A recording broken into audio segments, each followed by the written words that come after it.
اختر جان، آپ کو یاد ہونی چاہیے یہ بلوچستان آپ کا بھی ہے، بلوچ قوم کا بھی ہے، اور اس میں بسنے والے تمام قوموں کا مادر وطن ہے۔ اس مادر وطن کی ساحل اور وسائل کی حفاظت یہاں بسنے والے تمام اقوام کی ذمہ داری ہوتی ہے، کیونکہ یہی ساحل، یہی وسائل ہمارے مسائل کا ذریعہ ہے۔ یہ مسائل ہمارے سامنے ہیں، بہت سخت مسائل ہیں، ان سے آگے بھی وقت خطرناک آ سکتا ہے۔ ابھی آپ خود دیکھیں کہ آپ نے لانگ مارچ شروع کی، ہمارا پروگرام یہ تھا کہ لانگ مارچ کو ہم استقبال کریں گے کوئٹہ کے اندر، لیکن لانگ مارچ کو چلتن کے دامن میں روک دیا گیا۔ ابھی میں پہلی دفعہ دیکھ رہا ہوں کہ یہ دوسری بار ہے بلوچستان گورنمنٹ خود روڈوں کو بلاک کر کے اور ہڑتالیں کرواتی ہے۔ پہلے تو یہی سنتا تھا جو احتجاج کرنے والے وہی روڈ بلاک کرتے ہیں، وہی روڈیں بند کر دیتے ہیں، وہی ہڑتال کرتے ہیں۔ یہ پہلی دفعہ ہے کہ یہ 2025 والی جو حکومت ہے 47 سے 48 ہے، یہ کام یہ خود سر انجام دے رہا ہے۔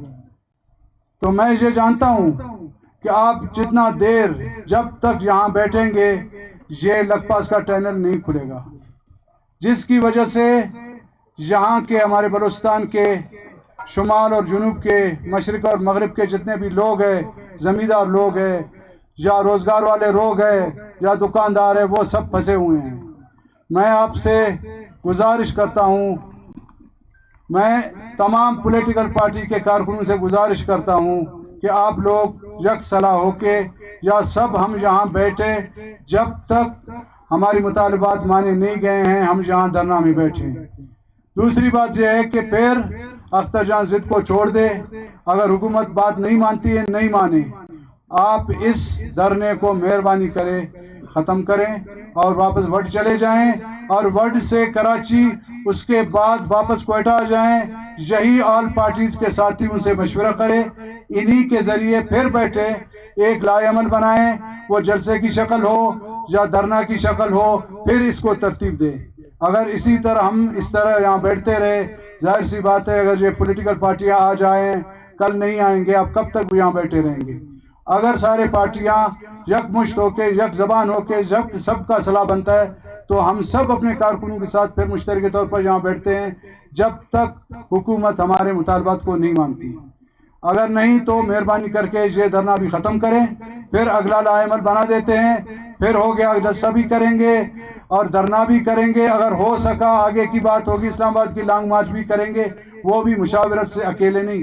سارے پولیٹیکل پارٹیوں کو اب مشاورت میں لے کر کے پھر آگے بڑھیں، تو میرے خیال میں پھر کہیں نہ کہیں ان کو سمجھ آ جائے گی، ورنہ اکیلے کر کے ہم لوگوں کو لالچ دے کر کے، ہم لوگوں کو دھونس دھمکی دے کر کے ہم سب کو کمزور کریں گے، کیونکہ یہ وسائل کی جنگ ہے۔ یہ وسائل کو دنیا کے ملٹی نیشنل کمپنیوں کے بیچ میں یہ بیچ دیے گئے ہیں۔ ثنا بلوچ نے جو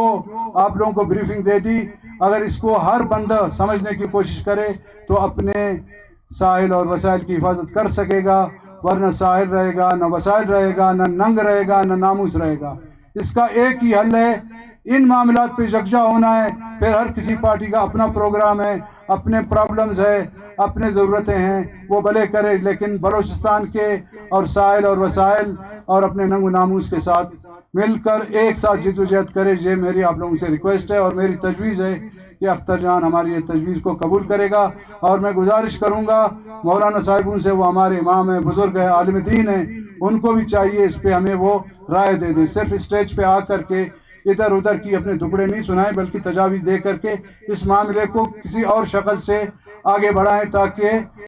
جو اسیران بند ہیں، وہ پریشان ہیں، وہ آپ لوگوں کی طرف دیکھ رہے ہیں، ان کو بھی امید ہو کہ یہ لوگ کچھ کر سکتے ہیں۔ میں آپ لوگوں کا شکریہ ادا کرتا ہوں۔